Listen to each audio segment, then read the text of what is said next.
네. 이게 성경 봉독하는데 이렇게 뭔가 밀당하는 느낌이 들었어요. 그렇죠? 그렇죠? 여러분 분명히 이 템포를 읽고 있는데 약간 또 멈칫했다가 밀당 아주 좋습니다. 여러분 옆에 있는 친구들과 같이 인사하도록 하겠습니다. 우리 좌우에 있는 친구들과 늘 하는 그 인사죠. 왜 앞에 또 새로운 친구들이 앉았네. 같이 인사하도록 하겠습니다. 주먹을 쥐고 우리 옆에 있는 친구들 가볍게 주먹을 마주치며 인사하겠습니다. 요 형제요. 요 형제요. 네, 옆에 있는 우리 여학생들과도 요 자매요. 네, 요 자매요. 비웃었어. 이럴 수가. 자, 여러분 한 주간 잘 지내셨습니까? 중1들 잠깐 손 들어볼래요? 중1들 졸업하셨어요? 이번 주에 했어요? 지난주에 했어? 벌써 했구나. 우리 고1들 졸업했어요? 네, 축하드립니다. 우리 중1과 고1들에게 졸업 축하 박수를 보내도록 하겠습니다. 네, 여러분들은 그렇게 졸업하고 중학생이 되고 고등학생이 되고 결국은 고3이 될 거예요. 네. 축복합니다. 우리 계속해서 시리즈 설교 함께 나누고 있습니다. 마가의 예수 이야기라는 제목을 가지고 함께 8주 동안의 마가복음 설교를 함께 하고 있는데요. 지난 시간에 어떤 얘기인지 기억나세요? 안 나! 여러분들은 정말 훌륭한 것 같아요. 설교자의 마음을 편안하게 해줘. 아무것도 몰라. 지난주 얘기한 것도 기억하지 못해요. 자, 지난주에 우리가 두 가지 잔치 얘기를 했었죠. 어떤 잔치? 헤롯의 무슨 잔치? 네, 죽음의 잔치, 헤롯이 벌인 죽음의 잔치와 또 어떤 얘기? 예수님이 벌인 오병이어죠. 예수님이 벌인 생명의 잔치, 이렇게 두 가지 이야기를 함께 비교해가면서 봤었어요. 그래서 헤롯은 죽이고 사람을 피 흘리게 하는 잔치였지만 예수님은 생명을 살리고 더 풍성하게 하는 잔치를 벌여주셨다라고 얘기를 했죠. 오병이어 사건의 의미가 사실은 뭐였다고요? 그냥 배부르고 맛있게 먹고 끝 이거예요? 그렇죠. 장차 예수님께서 자기 몸을 다 찢어서 내어주시는 그 십자가 사건의 예표, 앞으로 올 일에 대해서 상징적으로 보여주신 거다라고 설명을 드렸습니다. 오늘은 어떤 얘기를 하려고 하냐면요, 오늘의 제목은 베드로 대 예수님, 여러분 잘 아는 베드로의 이야기를 같이 하려고 합니다. 마가복음 8장 27절에서 35절의 이야기를 함께 나누도록 할 겁니다. 이거 즐겨보세요. 네, 즐겨보세요. 본 적이 있다 한 번이라도. 많이들 보셨군요. 이게 무슨 프로그램인지 아세요? 네, 안 보신 분들을 위해 잠깐 설명드리면 가수들 혹은 노래를 잘하는 이 연예인들이 나오는데 복면을 쓰고 나와요. 다 복면을 쓰고 나와서 처음에 나와서 노래를 부르는데 누군지 알 수 없어요. 네, 가면을 쓰고 있기 때문에 목소리는 자기 목소리인데 얼굴이 누군지 안 나와요. 그래서 이 사람이 노래를 부르는 걸 듣고 누군지 맞추는 겁니다. 그래서 이렇게 패널들과 방청객들이 저 사람 누구지? 이렇게 맞춰가지고 둘 중에 한 명을 탈락시키고 해갖고 맨 마지막에 이렇게 남는 사람을 선발하는 뭐 그런 건데, 혹시 이 프로그램을 보면서 내가 복면을 쓰고 있을 때 맞춰봤다 하는 사람 있어요? 혹시? 복면을 쓰고 있는데 나는 듣고 맞췄다. 목소리만 듣고 맞췄다. 누구? 에? 육성재. 어떻게 그걸 어려운 걸 맞췄을까? 또 누구? 세연이 누구? K-윌. 듣고 귀로만 듣고 누구? 누구? 솔라가 누구예요? 갑자기 미안해. 마마무는 잘 몰라서 솔라. 그렇구나. 미안해요. 갑자기 민희 누구? 거미. 듣고 맞췄어요. 저는 이걸 보면서 한 번도 못 맞추겠더라고요. 진짜. 제가 유일하게 하나 딱 맞췄는데 김연우 목소리만 제가 듣고 알았고 나머지는 도통 모르겠더라고요. 이게 참 신기하죠. 그냥 이렇게 얼굴만 가려놓은 것 뿐인데 아무리 들어도 누군지를 잘 모르겠다라는 그런 참 어려운 이런 게 있었고, 비슷한 프로그램인데 또 요즘 이런 것도 있잖아요. 히든싱어. 요것도 즐겨보세요. 네, 요거는 뭐냐, 여기 앞에 있는 친구들은 다 즐겨보네. TV 좀 그만 보세요.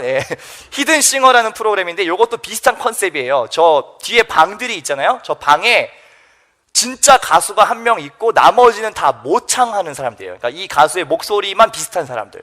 근데 요 뒤에 숨어가지고 노래를 한 소절씩 불러요. 그리고서 누가 진짜 원곡 가수냐 요거를 이렇게 맞추는 거예요.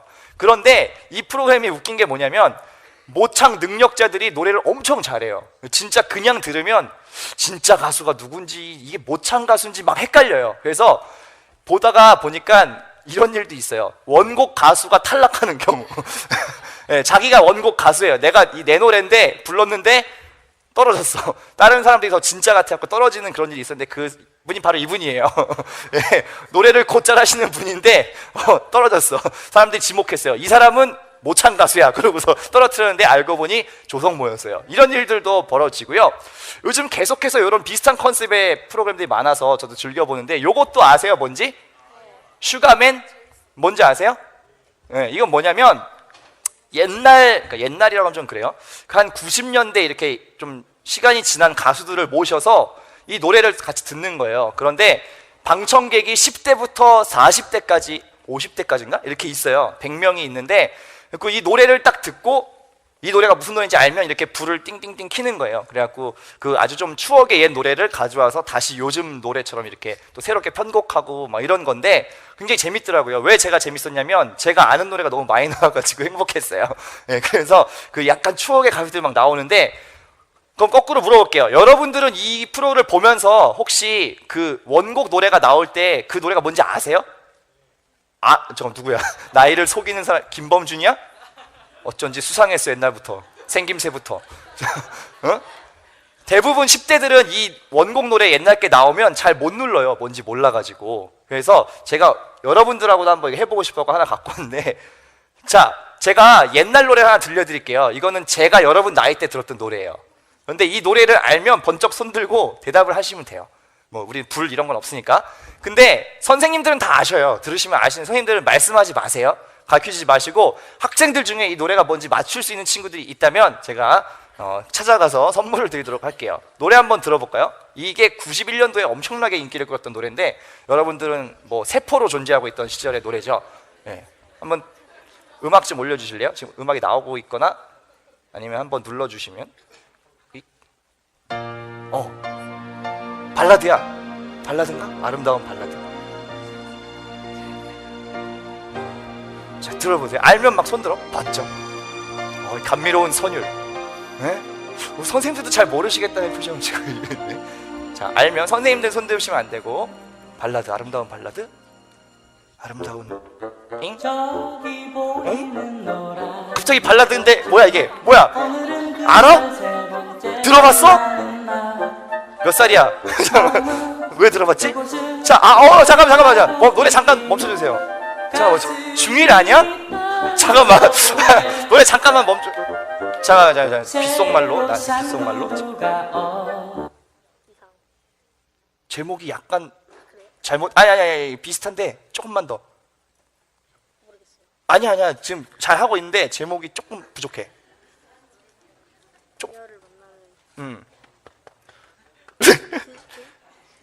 아쉽네요. 뭔지는 아는 것 같은데 제목이 지금 부정확해. 계속 들어봅시다. 계속 들어봐요. 아는 친구, 아는 사람 손 들어봐. 있을 텐데. 잠깐만. 왜 이렇게 중2 아니야? 중3? 중3? 중3이 어떻게 알지 이 노래를? 자, 제목은 어떻게 알아? 정답인데 일단 정답 박수 주세요. 어떻게 알지? 어떻게 알아? 어떻게 아냐고? 나이를 속이는 건 아니지? 어떻게 알고 있어 이 노래를? 유튜브에서 봤어요? 어떻게 봤지? 찾아봤어? 아까 저 앞에 있는 친구가 뭐라고 얘기했냐면 그녀를 만나는 길 이렇게 얘기해가지고 아쉽게 됐는데, 자, 아무튼 축하해요. 이 노래를 어떻게 맞췄는지 참 수상한 친구들이 많네요. 이거 뭐냐면 91년도에 나온 그녀를 만나는 곳 100m 전이라는 노래인데, 이 노래가 나오자마자 그 당시에 여러분 음악 중심 뮤직뱅크 같은 프로그램이 있었는데 가요 탑 10이라는 게 있었거든요. 거기에서 무려 막 10주 연속 1위 하고 막 이랬던 엄청난 노래예요. 이 노래로 이 사람이 엄청나게 떴어. 유재석이 아니에요 여러분, 가수예요. 가수 유재석이 아니고 이상우라고 하는 가수인데, 아무튼 제가 하고 싶은 얘기는 뭐냐면, 이 감춰놓고 가려놓고 이 정체를 숨겨놓으면 여러분들 그게 누군지 뭔지 맞추기가 되게 어렵죠. 얼굴만 가려도 헷갈리고 무대 뒤에만 숨어있어도 헷갈리고 노래 모르는 거 막 이렇게 들려줘도 잘 몰라요. 그래서 항상 조심해야 될 게 뭐냐면, 누군지 모를 때 약간 이렇게 그 사고를 칠 수가 있어요. 잘못된 해프닝이 벌어질 수 있다고.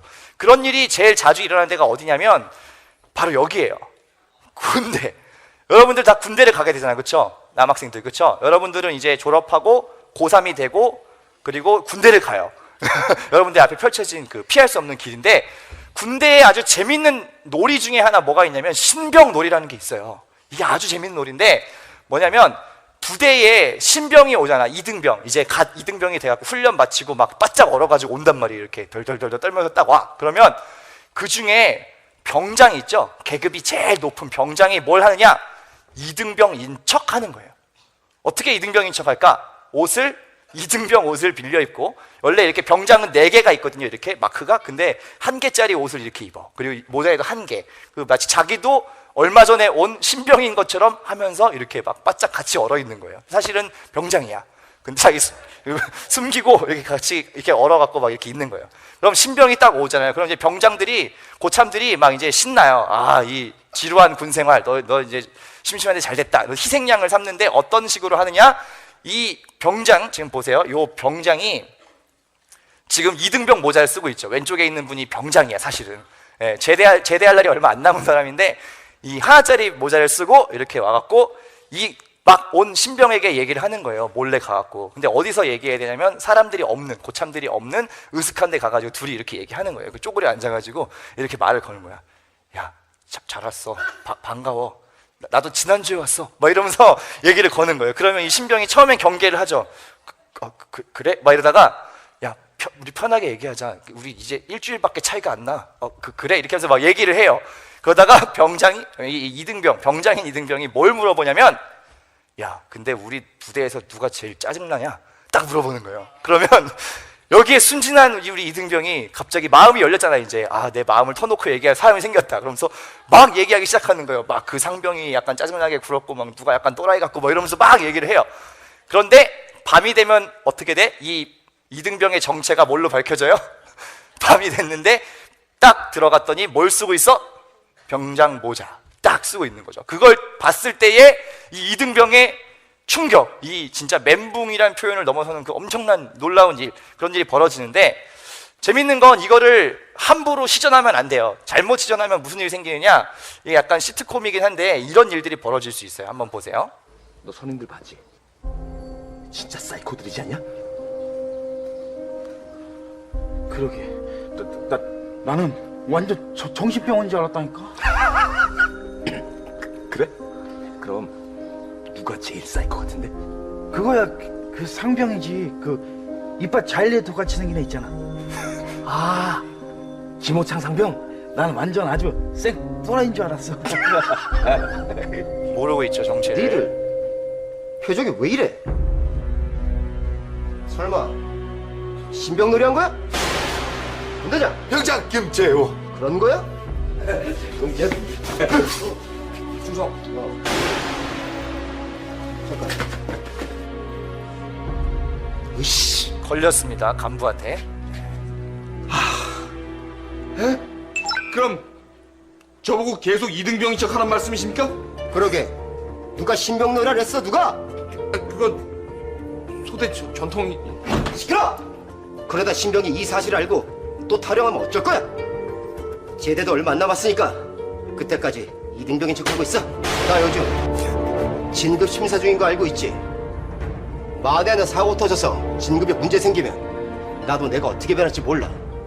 다들 내 말 뜻 잘 알지? 네, 알겠습니다. 절대 신병이 최종훈 병장이 정체를 알게 해서는 안 된다. 자넨 지금부터 이등병이야. 이등병. 알겠나? 대대장님, 그럼 제가 더 높은 겁니까? 어디가 높아? 이런 젠장! 말년에 이등병이라니, 제대가 코앞인데 다 신병이라니, 이런 젠장! 그렇게 말년 최병장은 졸지에 같이 걸레를. 신병 신세가 되고 말았다. 야, 정진우. 이병 정진우. 너 걸레 그거 언제 빤 거야? 지금 빨리 빨아와. 예, 알겠습니다. 야, 신병, 가서 걸레 빨아와. 이병, 신, 현, 다, 예, 알겠습니다.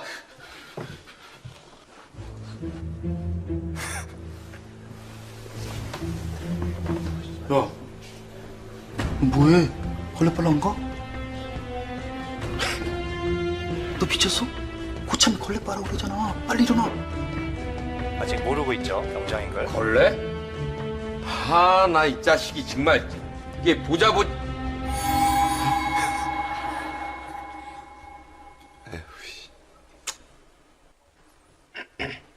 이병 최종훈 걸레 빨아오겠습니다.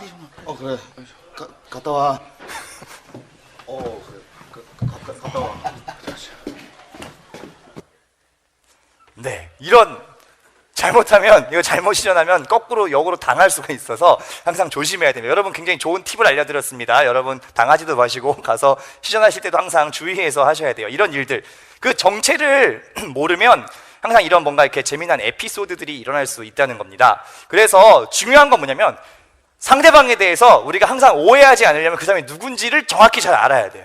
그래서 여러분 그런 실수 혹시 하신 적 있으세요? 내가 사람을 착각해가지고 뭔가 실수를 했다, 이런 경험 다 있으시죠? 그래서 그 사람이 누군지를 잘 아는 건 정말 중요한 일이에요.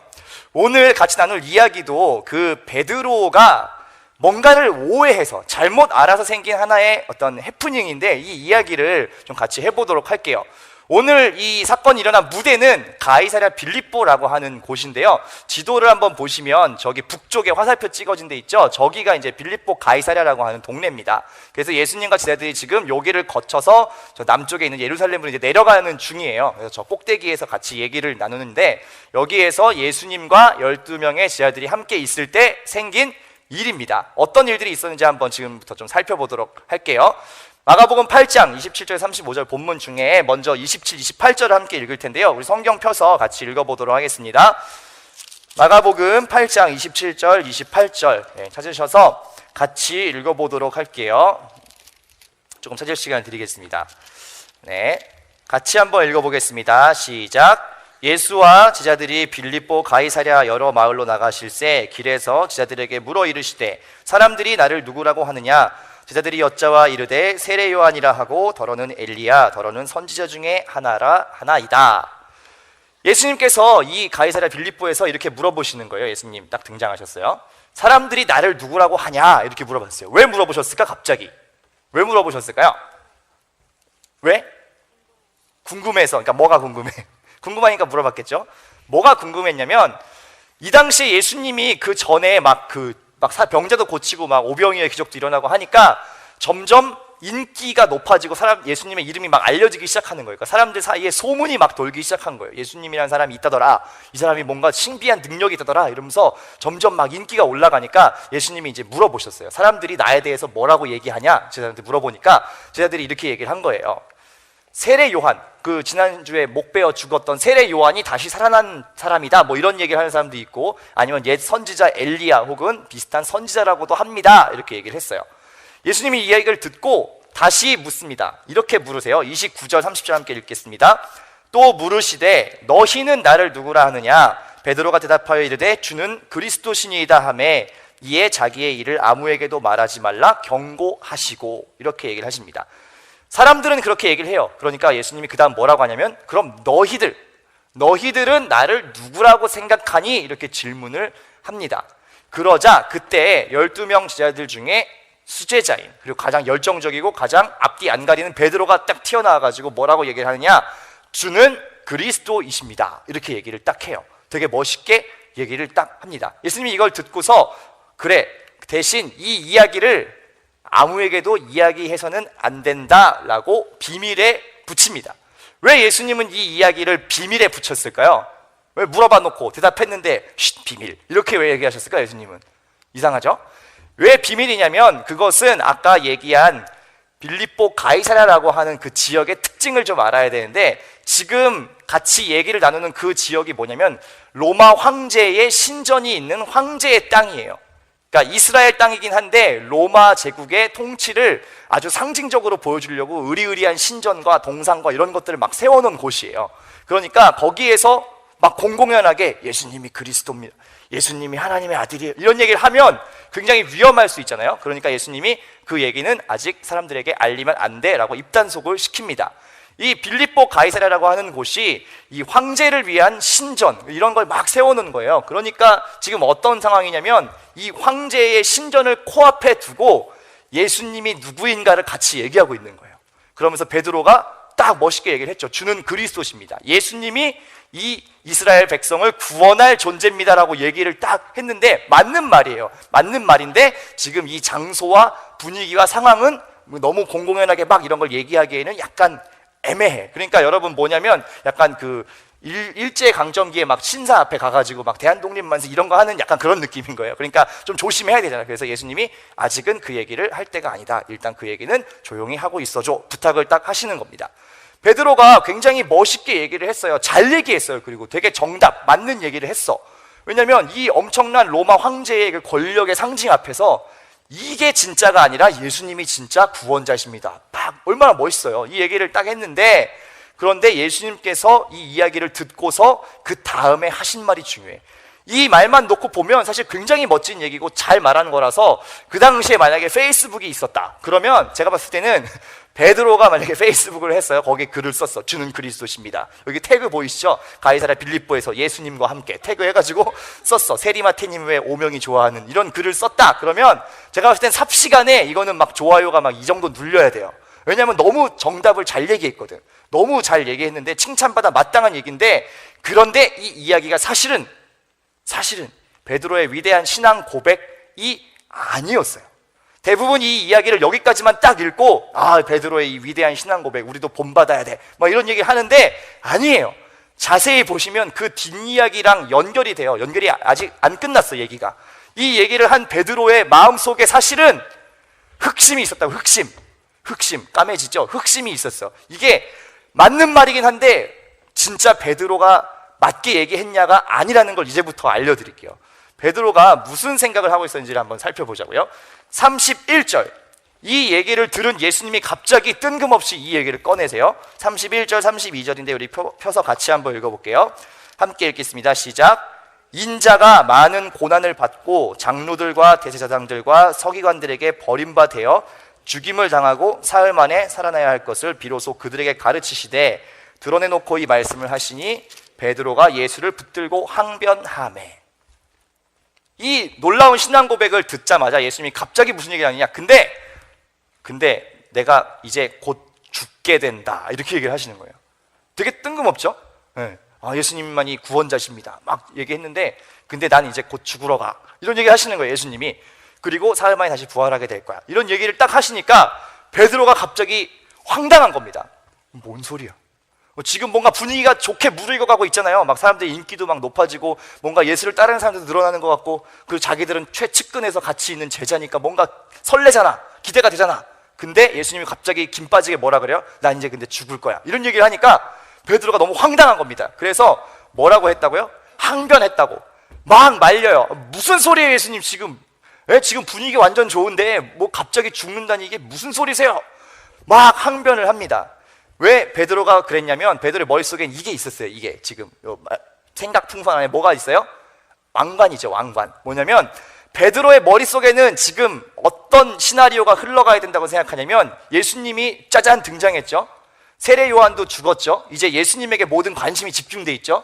그리고 막 기적을 베풀잖아요. 막 사람들 고치죠. 막 5,000명 먹이죠. 지금 막 사람들이 전국적으로 막 소문이 일어나는 거야. 아, 예수라는 사람이 진짜 우리가 기다리던 그 구원자인가 보다. 그 메시아인가 보다. 이 사람 뭔가 일 낼 것 같아. 이런 기대가 막 높아지고 있는 거예요. 그러니까 베드로도 머릿속에, 아, 예수님 이제 이 로마의 모든 통치를 이기고 진짜 왕이 되겠구나. 진짜 이스라엘의 왕이 되겠구나. 지금까지 우리는 막 정복당해가지고 막 힘들게 사는데 우리를 다 구원해 주겠구나. 이 사람이구나. 그 생각을 하고 있었던 거예요. 그러니까 왕이 돼야 된다고 굳게 믿고 있는데 갑자기 뭐래요? 예수님이 우리는 이제 나는 죽어야 돼. 나는 죽을 거야. 곧 죽게 될 거야. 이런 얘기 하니까 베드로가 너무 황당한 거죠. 이거 아닌데? 내가 생각했던 그거 아닌데? 안 돼, 안 돼! 막 항변을 하는데, 여러분 성경에 굉장히 예의 바르게 항변하다라고 써 있잖아요. 여러분 이런 게 아니에요. 아, 예수님 그러시면 안 되고요. 한번 다시 한번 생각해, 좀 다시 좀 생각 고치시. 이게 아니라 대든 거예요. 대든 거. 막 대든 거예요. 항변하다라는 이 단어가 에피티마우라고 하는 단어인데, 이거 뭐에 쓰는 단어냐면 귀신 쫓을 때 뭔가 이렇게 막 악한 영들을 축기할 때 쓰는 그런 표현이에요. 그러니까 뭐냐면 베드로가 지금 막 대들면서 이런 식으로 말하는 거죠. 미쳤어요. 예수님 지금 미쳤어. 정신 나가셨어요. 예수님 지금 뭔가 좀 이상해. 지금 예수님 어떻게 맨정신으로 그런 소리를 하실 수가 있어요? 지금 분위기가 얼마나 좋아요. 지금 예수님, 지금 모든 사람들이 예수님을 주목하고 있어요. 근데 무슨 소리예요? 지금 정신 차려 예수님. 내가 봤을 땐 거의 멱살 근처까지 간 것 같아. 무슨 소리예요? 막 따집니다. 꾸짖어. 막 혼내 예수님을. 미쳤죠, 제자인데. 막 혼내 예수님을. 예수님 정신 나갔어요, 지금. 무슨 소리 하는 거예요? 막 항변합니다. 왜 베드로가 이렇게까지 했어요? 왜 그랬어요? 네. 베드로의 머릿속엔 계속 왕 되는 거 생각하고 있다니까. 예수님이 왕이 돼야 그 다음 나도 뭔가 옆에서 한 자리 같이 할 거 아니에요. 얼마나 좋아. 왕, 그리고 자기들은 뭐가 돼? 뭐 국회의원쯤은 하겠죠, 옆에서. 총리를 하던가. 이거를 막 생각하고 있는데 지금 예수님이 갑자기 이 모든 환상을 부서뜨리며 나는 이제 곧 죽을 거야, 이렇게 얘기하니까 베드로가 너무너무 화가 난 거예요. 항변, 막 소리를 지르면서 뭐 하시는 거예요? 예수님 지금 정신 나갔어요! 막 소리를 지릅니다. 그래서 예수님이 뭐라고 해요? 예수님도 화났어. 예수님도 화나서 그 다음에 보면 33절인데 제가 읽어볼게요. 예수께서 돌이키사 제자들을 보시며 베드로를 꾸짖어 이르시되 뭐라고 얘기해요? 사탄아, 내 뒤로 물러가라. 내가 하나님의 일을 생각하지 아니하고 도리어 사람의 일을 생각하는도다 하시고 라고 말하면서 예수님도 엄청 베드로를 혼내킵니다. 이거 엄청난 표현이에요. 제자인 베드로한테 사탄아 이러면서 막 화를 내는데, 베드로 자체를 뭐라고 했다기보다 베드로의 마음속에 있는 그 하나님이 원하시지 않는 그 마음을 본 거예요. 그러니까 사탄아라고 얘기하면서 네가 하나님 기뻐하시는 일을 생각하지 않고 지금 너 좋아하는 일만 생각하고 있구나 라고 이렇게 강력하게 얘기를 한 겁니다. 베드로는 사실 어떻게 보면 참 이게 지금 슬픈 장면이에요. 베드로가 계속 예수님과 함께 먹고 자고 따라다니고 기적도 보고 다 경험했어요. 제일 가까이에서 모든 걸 본 사람이야. 그런데 사실 이 신앙 고백은 완전한 것이 아니라 반쪽짜리 신앙 고백이었다고요. 왜요? 그 속에 내 욕심이 너무 많이 들어가 있는 거예요. 예수님과 가장 가까이 있지만 사실은 그 예수님을 가지고 내 야망을 이뤄봐야지라는 생각이 베드로의 머릿속에 있었던 거예요. 그러니까 예수님이 그걸 엄청 혼내면서 사탄아 물러가라라고까지 예수님이 딱 집어가지고 얘기를 하셨다는 겁니다. 우리도 한번 잘 고민해 볼 필요가 있어요. 우리가 지금 몸은 교회에 와 있어요, 그렇죠? 그리고 우리 어릴 때부터 교회를 열심히 다녔어요. 네, 엄마 아빠 따라서 계속 왔다 갔다 하고 설교도 많이 듣고 수련회 가면 막 눈물도 흘리고 예수님에 대해서 많이 들었어, 많이 알아요. 그런데 정말 중요한 건 뭐냐면 우리도 베드로와 같은 실수를 할 수 있는 사람이라는 거예요. 어떤 실수요?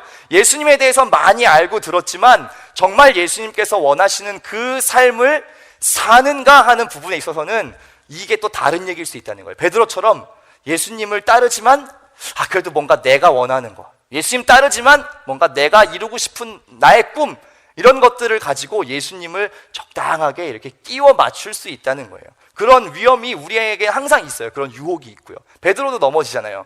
직접 예수님의 그 모든 걸 봤는데도 이 베드로도 실수하잖아. 그러니까 우리도 정말 정신을 잘 차리지 않으면 우리도 그럴 수 있다는 거예요. 예수님을 팔아서 나 좋은 일 하고 싶은 거예요. 저 같은 전도사들도 그런 위험이 얼마나 많겠어요. 막 예수님 얘기 제일 많이 해. 근데 예수님께서 원하시는 삶을 살지 않으면 제가 제일 불쌍한 사람이죠, 그렇죠? 항상 우리가 이걸 조심해야 돼요. 나의 욕심을 위해서 예수님을 이렇게 막 끼워 맞추거나 하면 안 돼. 예수님을 통해서 뭔가 내가 되고 싶다, 막 이름을 날리고 싶다, 예수님을 통해서 나도 뭔가 이렇게 잘 돼보고 싶다, 이런 욕심이 있으면 안 된다고요. 예수님께서는 오늘 뭐라고 얘기하시는 거냐면 그 세상의 가치관 안에서 빌립보 가이사라라고 하는 그 로마 황제의 그 세상의 논리 앞에서 이 신앙 고백을 위대하게 했잖아요. 그런데 정말 그 신앙 고백대로 살으라는 거예요. 베드로는 말은 진짜 멋있게 했어. 주는 그리스도십니다. 예수님이 구원자입니다. 예수님께서 이 모든 거를 다 구원하실 겁니다. 말은 정말 잘했거든요. 근데 그 다음에 이야기를 들어보니까 베드로의 머릿속에 뭐가 들어있는지 확실하게 튀어나왔죠. 막 화내잖아요. 예수님 죽는다 그러니까 아닌데 내가 생각했던 게 아니거든. 예수님 죽으면 안 되거든. 바로 왕 돼가지고 나도 같이 뭔가 옆에서 이렇게 해야 되는데 예수님 죽으신다 그러니까 막 화가 나잖아요. 이게 베드로의 속마음에 감춰져 있던 이 욕심이었다고요. 예수님께서는 분명히 뭐라고 얘기하시느냐, 내가 가는 길을 따라오려면, 너희가 정말 제자가 되려면 내가 가는 그 길을 너희도 가야 된다라고 얘기하세요. 그런데 우리는 대부분 예수님은 좋아해, 예수님의 하신 일도 멋져, 예수님의 그 사랑도 너무 좋아. 그런데 예수님께서 가신 그 길을 똑같이 가라고 하면 망설여져요. 왜요? 예수님 가신 길이 무슨 길이기 때문에 그래요? 잘 아시는 것처럼 십자가의 길이에요. 고난의 길이에요. 뭔가 희생해야 돼요. 다른 사람을 위해서 줘야 돼요. 져야 돼요. 이 길을 가라고 하니까 그건 부담스러운 거야. 베드로도 지금 똑같은 거죠. 예수님 죽어야 된다고 하니까 안 된대요. 그 길 가라고 하니까 베드로 멈칫하는 거예요. 그런데 예수님께서 오늘 분명히 말씀하시는 것은 세상의 가치관 속에서 어떻게 살으라고 얘기하냐면 나를 따라오려거든. 나를 따라오려면 자기 십자가를 지고 따라오라는 거예요. 예수님도 십자가 지실 건데, 예수님도 예수님의 십자가를 지실 건데, 그런데 나를 따라오는 너희들도 너희가 져야 될 십자가가 있다. 그 십자가를 지면서 따라와라라고 얘기하세요. 뭐예요? 예수님을 따르는 사람들은 예수님처럼 희생하고 포기할 줄도 알고 손해볼 줄도 알고 때로는 예수님 믿는 것 때문에 고난당하는 일도 있고 불편한 일도 있을 거라는 거예요. 그런데 그거를 이상하게 여기지 말고 내가 간 길이 그렇기 때문에 너희들도 그런 일들이 있을 수 있다. 하지만 내 길을 잘 따라오면 좋겠다라고 예수님 오늘 얘기하시는 거예요. 그런데 우리는 대부분 그 길은 안 가고 싶어 해요. 힘들거든요. 뭔가 아깝거든요. 아프거든요. 안 가고 싶어 해요. 그런데 예수님께서 분명히 얘기하세요. 따라오려면 그 자기의 십자가를 각자 지고 나를 쫓아와라 라고 이야기합니다. 그러면서 마지막에 이렇게 얘기하십니다. 35절인데요 우리 함께 읽어보도록 하겠습니다. 마가복음 8장 35절 같이 읽겠습니다. 누구든지 자기 목숨을 구원하고자 하면 잃을 것이요 누구든지 나와 복음을 위하여 자기 목숨을 잃으면 구원하리라. 아멘. 예수님께서 어떻게 얘기하시느냐, 자기 목숨을 살리기 위해서, 그러니까 나의 욕심만을 위해서 사는 사람들은 결국 망하게 될 거다라고 얘기해요. 그런데 반대로 나와 예수님과 그 복음을 위해서 사는 사람은, 그것을 위해서 죽는 사람은 내가 그 사람을 살리고 그 사람에게 생명이 있게 하겠다라고 예수님 얘기하십니다. 참 이상한 논리죠. 예수님의 방식이에요. 그게 여러분, 살려고 하면 죽는 거예요. 내가 살고 싶고 내가 살고자 하고 내가 높아지고자 하면 망하게 되는 거예요. 그건 세상의 방식이에요. 그런데 살리려고 하고 낮아지려고 하고 나눠주려고 하고 십자가의 길 가려고 하면 어떻게 하신다고? 예수님이 여러분을 높여주신다고, 예수님이 여러분들을 살려주신다고요. 여러분, 많은 고민들 하면서 살고 있는 시대예요. 그렇죠? 어떻게 이 세상 속에 살아갈까? 나는 무슨 직업을 가질까? 나는 무슨 일을 할까? 이 세상 속에서 뭐가 될까? 많이 고민하실 거예요. 그런데 무엇이 될까? 무슨 직장을 가질까? 무슨 대학을 갈까? 무슨 전공을 고를까? 이런 이야기, 이런 고민들 전에 먼저 고민하셨으면 좋겠는 게 있어요. 바로 이거예요. 내 하는 일들이, 내 꿈들이, 내가 바라는 것들이 그냥 나의 욕심을 위한 것은 아닐까? 그냥 나 혼자 잘 먹고 잘 살기 위한 꿈은 아닐까? 그것을 여러분들이 고민하시면 좋겠어요. 예수님께서 말씀하시잖아요. 자기 십자가를 지고 나를 따라와라. 그리고 나와 복음을 위해서 자기 목숨을 내놓는 사람은 그 사람을 살리겠다라고 예수님께서 약속하시잖아요. 여러분들의 하는 그 모든 일들은 그냥 여러분들을 위한 꿈이 되면 안 돼요. 그냥 그걸로 끝나면 안 돼요. 여러분들이 하는 모든 일들을 통해서 살아나는 사람이 있어야 돼. 도움받는 사람이 있어야 돼요. 누군가 예수님의 사랑을 알게 되는 사람들이 있어야 돼요. 그것이 하나님께서 기뻐하시는 일이에요. 여러분들을 통해서 하고 싶어 하시는 일이세요.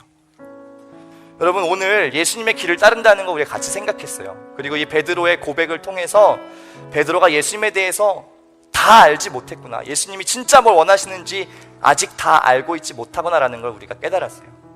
우리도 그런 실수에 빠지지 맙시다. 예수님은 잘 안다고 하지만 정말 원하시는 그것을 못하겠다 하는 그 마음이 우리에게 있지 않은지 한번 생각해 보시면 좋겠습니다. 예수님의 길을 따른다는 건 어려운 길 가는 거예요. 때로는 힘든 일도 있는 거예요. 때로는 예수님 믿는 것 때문에 속상한 일도 있는 거예요. 때로는 예수님 믿는 것 때문에 손해볼 때도 있는 거예요. 때로는 예수님 믿는 것 때문에 손가락질 당할 일도 있는 거예요. 하지만 이 모든 것들이 의미 없는 게 아니라 예수님께서 그걸 다 기억하시고 여러분들의 삶을 높여주시고 선하게 이끌어 주실 거예요. 그건 예수님이 하신 약속이에요. 우리가 이 약속을 붙들고 그렇게 살아갈 수 있으면 좋겠습니다. 그리고 무엇보다 다른 사람의 구원을 위해서 여러분들의 삶이 내어짐 당하고 내어줄 수 있는 삶이 되면 참 좋겠습니다. 그래서 여러분들 한 사람 한 사람을 통해서 더 많은 사람들이 예수님을 알게 되면 좋겠어요. 여러분들의 모습을 통해서 더 많은 사람들이 예수님의 사랑을 알게 되면 좋겠어요. 이 자리에 있는 많은 사람들이 정말 그렇게 하실 수 있기를, 우리의 생명을 들여서 더 많은 생명을 얻는 그러한 사람들이 되기를 간절히 바라고 소망합니다. 우리 이 시간에 같이 찬양할 텐데 미랄이라고 하는 찬양입니다. 우리의 삶을 통해서 더 많은 생명을 풍성하게 얻을 수 있게 해주십시오. 우리 그 마음으로 함께 이 시간 찬양하면 좋겠습니다. 가사를 보시면서 같이 찬양하겠습니다. 세상을 구원하기 위해 함께 찬양합시다. 세상을 구원하기 위해 흘려야 할 피가 필요하다면 죄인을 대신하기 위해 희생의 제물 필요하시다면 내 생명 제단 위에 드리리. 주 영광 위에 사용하. 함께 고백합시다. 생명이 또 다른 생명 낳고 주님 볼 수 있다면 나의 삶과 죽음도 아낌없이 드리리.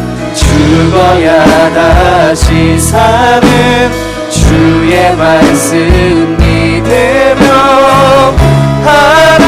하나님이라 되어 썩어지리니. 예수님처럼 다시 한번 고백합시다. 생명이 또 다른 생명 낳고 생명이 또 다른 생명 낳고 주님 볼 수 있다면 나의 삶과 죽음도 아낌없이 드리리. 죽어야 다시 사는 주의 말씀 믿으며 하나님이라 되어 썩어지리니. 예수님처럼 살아가게 하소서. 우리 이 시간 같이 한 가지 기도하면 좋겠습니다. 같이 기도할 때 정말 이 찬양의 고백처럼 예수님처럼 살게 하여 주시고 나의 생명을 통해서 더 많은 생명이 구원받을 수 있게 해주십시오. 베드로처럼 예수님에 대해서 오해하고 내 욕심대로 살겠다는 것이 아니라 정말 하나님 기뻐하시는 그 생명 살리는 일을 위해서 내 삶을 받아주십시오. 우리 이 시간 이 기도 제목으로 같이 우리 입을 열어서 통성으로 기도하겠습니다. 함께 기도합시다. 살아계신 하나님, 이 시간 기도합니다. 하나님, 우리가 예수님에 대해서 바르게 알기를 소망합니다. 말로만 지식으로만 하는 것이 아니라 정말 그 예수님의 기뻐하신 일이 무엇인지 알게 하여 주시고 하나님 그렇게 살 수 있게 하여 주시고 하나님 우리의 삶을 통하여서 정말 생명이 살아나는 놀라운 역사가 일어나게 하여 주시옵소서. 하나님, 주님 그리스도이십니다. 그 고백이 우리의 말로만 그치지 않게 하시고 우리의 삶에서 일어나게 하여 주시기를 간절히 바라고 소망하오니 하나님 그렇게 살게 하여 주시옵소서. 그렇게 살아가게 하여 주시옵소서. 주님 붙잡아 주시기를 원합니다. 하나님 인도하여 주시옵소서. 주님 동행하여 주시기를 원합니다.